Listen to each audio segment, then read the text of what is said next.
Hey everyone. So today I've created the next episode in the Metaverse series. This one is all about verbs, and so in this episode I'm mostly talking about verbs and the three main forms of verbs. Once again, there are multiple forms, but for the sake of this episode, I wanted to just focus on three of them. Because there really are a lot, and it would probably be too long of an experience if I were to continuously talk about each and every one. Now, already, I need to add something at the beginning of my experience. I just realized that I hadn't. Um, but yeah, so with this experience, talking about verbs, as always, at the beginning, I like to create a character scene that introduces the concept. And then in the next scene, I like to put in a graphic that it has a description of the vocabulary word, in this case, verb. And that way, the user can look at the description all throughout the time they're using the experience. Now, with the verbs in particular, I started by breaking them down into actions, occurrences, and then states of being. And then at the beginning, I started with action. Now, I even used a picture that's displaying the action that I wanted to talk about, which is crouching.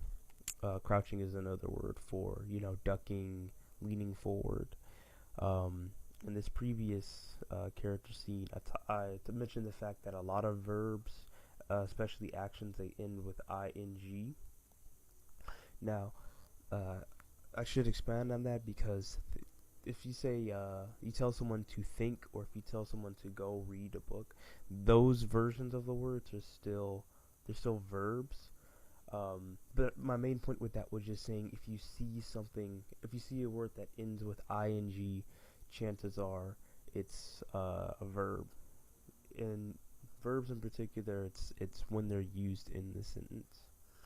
Um, if a person says that I'm coming home, then coming is the verb in that sentence. So continuing on, we have occurrences, which these are things, they're changes.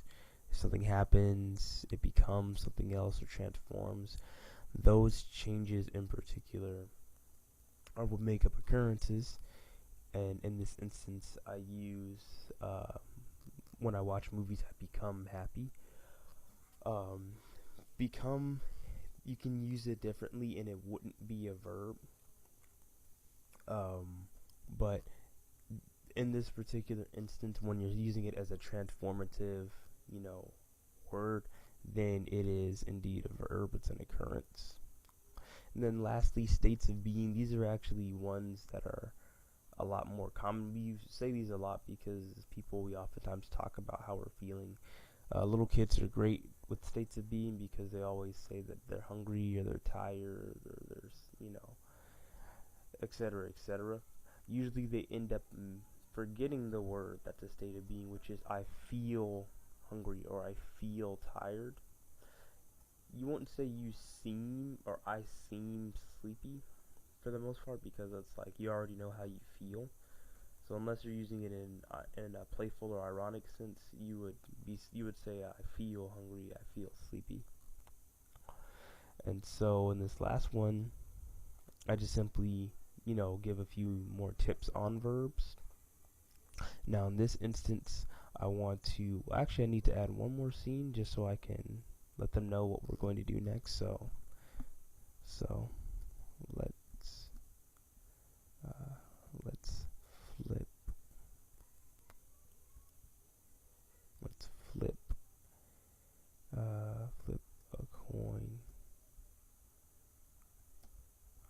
We'll see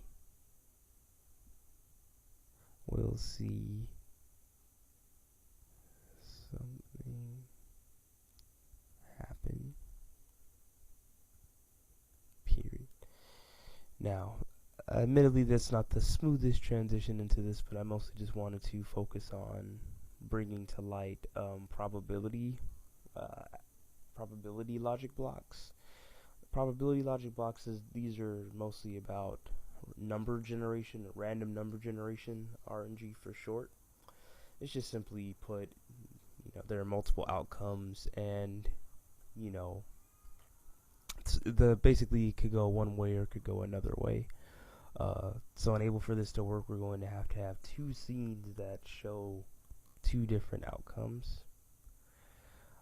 In this case, we're going to literally use heads or tails, but you could do something interesting like, have a character, say, oh, I'll let you pass through this area if you, get the right head, get the right coin toss, and you can just show two different versions of that carrot or a door or something like that. But in this case, what we want is we want this button to lead to our logic block, which is the coin flip. Then we want the coin flip to lead to two scenes, which are going to be scene 12 and scene 13 respectively. And so I'm going to change these. I actually got a picture of a coin, both sides of the coin. See, I have the head and I have the tails. So I'll just simply put heads.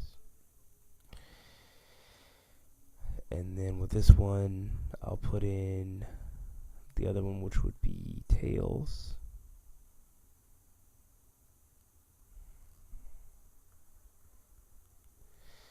And so now both of these pictures of the coin, now the community can use them, and now we'll just simply say heads up, and then we'll say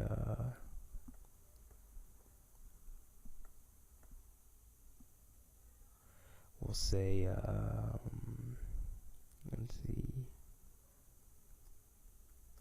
chips are down or something like that, or the chips are down. And so what this is going to do is when they click on this, it's going to be a coin toss, and it will either go this way or that way. There's no way to control it. It'll be a 50-50 possibility.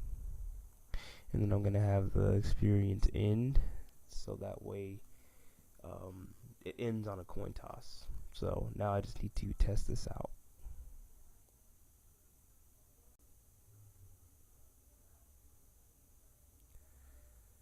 Right.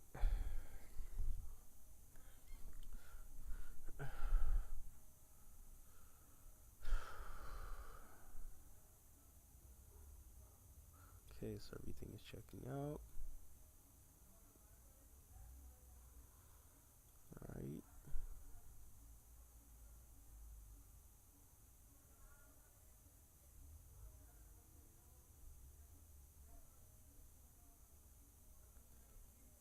Okay, and so yeah, everything is working out. Right. And then lastly, we finish off with states of being.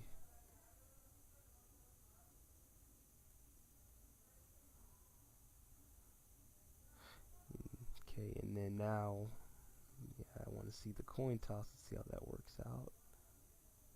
So, yeah, as you can see, we had got heads that time, so it landed on heads. But if I were to do this again, then it could potentially land on tails. So with the coin flip logic block, it's very straightforward. It's a 50-50 chance that it's going to work out one way or the other. And yeah, just have a lot of fun with that and see if how you can incorporate that into your lessons. But thank you very much for your time. Bye bye.